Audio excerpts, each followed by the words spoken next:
தமிழ்நாட்டில் காட்டாட்சி நடக்கிறது, சட்டத்தின் ஆட்சி இல்லைங்கிறதுக்கு நேற்று கோயம்புத்தூர் நடந்த சம்பவம் எடுத்துக்காட்டு.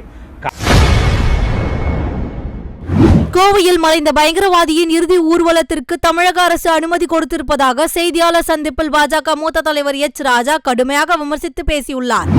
ஆர்ப்பாட்டத்திற்கு அனுமதி மறுத்த தமிழக அரசு, தமிழக காவல்துறை எந்த விதமான குற்ற உணர்வும் இல்லாமல் வெட்கங்கெட்டு போய் ஒரு பயங்கரவாதியின் இறுதி ஊர்வலத்துக்கு இந்தியாவில் இருக்கிற எல்லா பயங்கரவாத அமைப்புகளும் போய் அதில் பங்கு பெற இவங்க சைலண்ட் ஸ்பெக்டேட்டரா?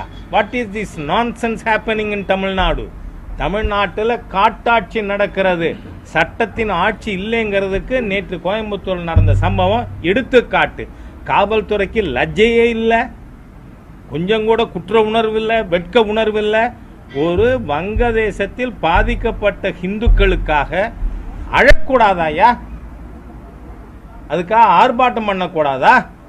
அதுக்கு தடை விதித்த வெட்கங்கெட்ட தமிழக அரசாங்கம், காவல்துறை நேற்று எப்படி பல்லாயிரக்கணக்கான பயங்கரவாதிகள் ஒன்னா சேர்றதுக்கு அனுமதிச்சீங்க? Don't have any sense of shame.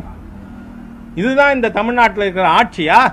காட்டாட்சி நடக்கிற தமிழகத்திலே மக்களால் தூக்கி எறியப்பட வேண்டிய மிக மோசமான பொதுஜன விரோத அரசாங்கம். பயங்கரவாதிகளுக்கு காவல்துறை காவல் காப்பீங்களா? எப்படி அதுக்கு நீங்க செக்யூரிட்டி போட்டீங்க? எப்படி அனுமதிச்சீங்க? எவ்வளவு தூரம் இந்துக்களை டார்ச்சர் பண்ணுது தமிழக அரசாங்கமும் காவல்துறையும். ஆனா ஒரு பயங்கரவாதிக்கு எந்த வெட்க உணர்வும் இல்லாமல் அனுமதிச்சிருக்காங்க. இது வன்மையாக கண்டிக்கத்தக்கது. ஸ்டாலின் அவர்களின் அரசாங்கம் பயங்கரவாதிகளின் பக்கம் இருக்கிறது. சட்டத்தை விரும்புகின்ற, சட்டத்தை பராமரிக்கின்ற இந்துக்களுக்கு விரோதியாக ஸ்டாலின் சர்க்கார் இருக்கு என்று நான் குற்றம் சாட்டுகிறேன்.